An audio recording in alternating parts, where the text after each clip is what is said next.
De acordo com dados do Ministério da Saúde divulgados pela Secretaria de Saúde do Estado, de janeiro a agosto deste ano já foram registradas quase 3.000 mortes de crianças e mais de 2.800 mortes de idosos aqui na Paraíba, vítimas de pneumonia.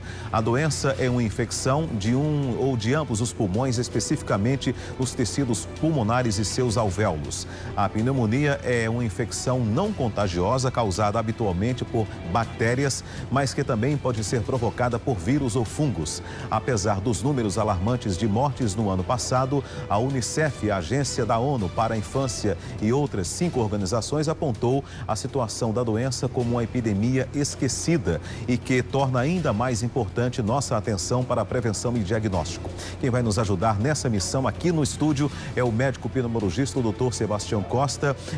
Fique à vontade, né? Se vocês podem ligar aqui para o 3216-5115 e fazer suas perguntas para o Dr. Sebastião. Fique à vontade, como eu sempre falo, esse espaço aí também a todos vocês. Boa noite, doutor. Satisfação recebê-lo aqui mais uma vez. Então, qual é o quadro atual da pneumonia aqui no nosso país, especificamente aqui na Paraíba? A pneumonia, como já foi falado aí, é uma doença infecciosa, agudíssima, né? Provocada por vírus, por fungos, mas essencialmente pelas bactérias, né? São várias bactérias que podem provocar isso, sendo que o pneumococo é a mais importante. 60% das pneumonias tem uma relação direta, uma conexão direta com o pneumococo. O que é que eu posso dizer aqui para facilitar a compreensão das pessoas? Como é que a pessoa pode desconfiar que está começando uma pneumonia, né? Eu gosto muito de comparar com a tuberculose. As pessoas confundem muito com a tuberculose. Sim. Tuberculose é uma doença crônica, arrastada, 2, 3 meses de tosse, febrícula à tarde, né? A pessoa fica com uma fadiga muito grande, com fastio, às vezes tosse com sangue. Essa é a tuberculose. A pneumonia é exatamente o contrário. É uma doença agudíssima. Você começa a tossir hoje, está em febre à tarde, à noite já está no hospital. Meu Deus. Muito aguda. Então, quais são os sintomas? Tosse, secreção às vezes cor de barro, né? Uma cor avermelhada, uma febre que não passa, você dá essa, você dá dipirona e ela vai e volta, né? A pessoa fica prostrada, né? Sim. E tem que agir. A coisa mais importante numa pneumonia, do ponto de vista de evitar sequelas e consequências mais graves, é o diagnóstico mais rápido possível, né? Não fique em casa se você tem tosse, febre persistente, alta, que não está passando com as medicações usuais. Procure um serviço de emergência, procure um médico especialista e inicie um trabalho de diagnóstico dessa pneumonia. Quanto mais rápido você iniciar o tratamento, melhor para essa pessoa. Doutor Sebastião, procede, por exemplo, a sensação que algumas pessoas têm que uma gripe mal curada pode evoluir para uma pneumonia ou não? Interessante isso. Veja bem, nós temos, na época do período chuvoso, nós temos as viroses respiratórias. Sim.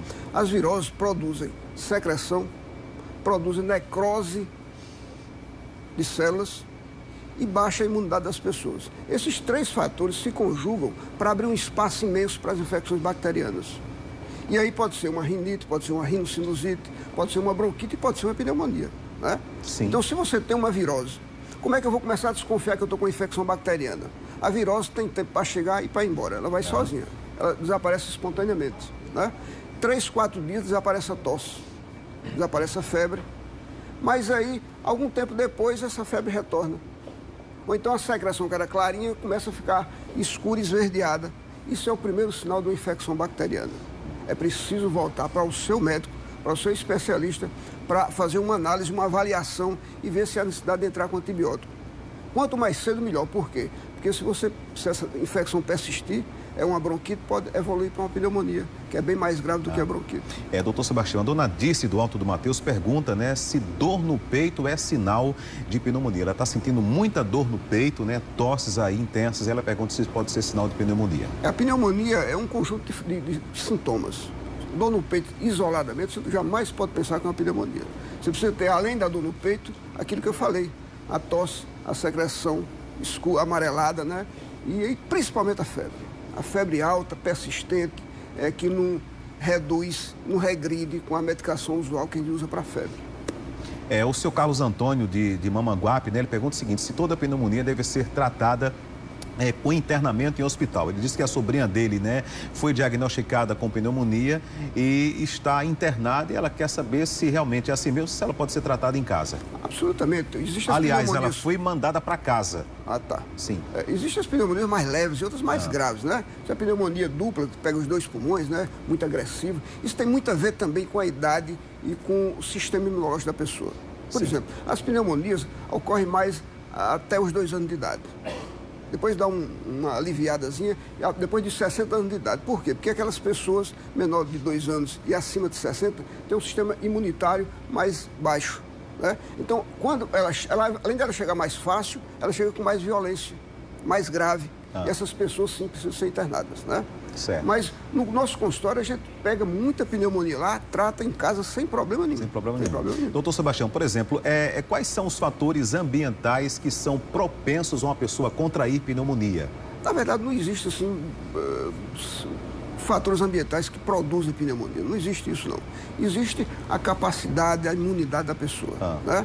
Se você se expõe muitas viroses, por exemplo, você pode desenvolver uma pneumonia a partir daquela virose que eu acabei de falar, né?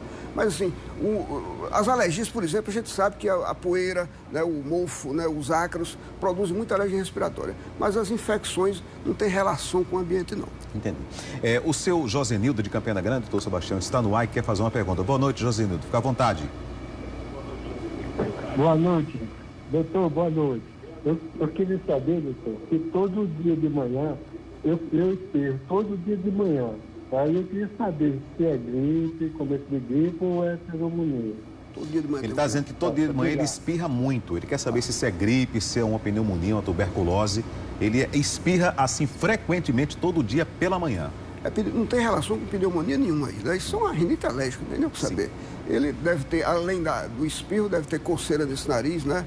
Deve ter coriza, né? Deve ter nariz obstruído. Isso são sintomas da rinite alérgica, que aparece muito de manhã. Por quê? Porque o quarto de dormir é cheio de alérgenos, né? É o ventilador que ele liga, né? É o ácaro do colchão, do travesseiro, né? É o mofo que está lá no guarda-roupa, né? Tudo isso faz com que a pessoa passe a noite inteira em contato com esses alérgenos e de manhã começam os sintomas. Esse espirro é característico da rinite alérgica. A pneumonia, ela é contagiosa ou não? Por exemplo, uma pessoa com pneumonia tosse em cima de outra pessoa próximo, espirra. É possível um contágio da pneumonia ou não? A transmissibilidade da pneumonia é mínima, né? A gente comparar, por exemplo, com a tuberculose é altamente transmissível. As viroses são altamente transmissíveis, mas a pneumonia raramente você vai pegar de pessoa a pessoa, né? Acontece sim, mas não precisa ter esses cuidados que a gente tem com a tuberculose quando tem com a virose, não. A pneumonia, por exemplo, o tratamento, o senhor falou que pode ser no consultório ali, uma pneumonia mais leve, como também pode evoluir para um tratamento com internação hospitalar. Essa internação hospitalar, por exemplo, seria em torno de quanto tempo? Muitos remédios, muitas injeções? Como é que funciona no caso da pneumonia mais grave? Vamos separar a pneumonia comunitária. Sim.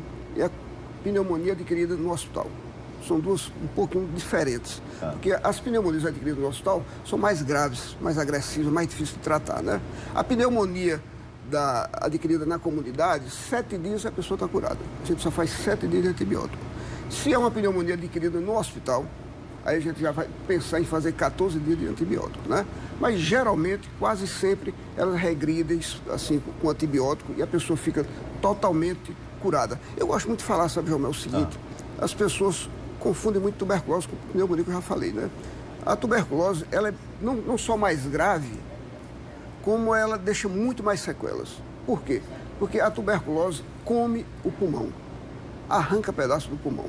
A pneumonia apenas lambe o pulmão, não deixa qualquer marca lá, não deixa sequela nenhuma. Eu acho interessante as pessoas chegando no meu consultório.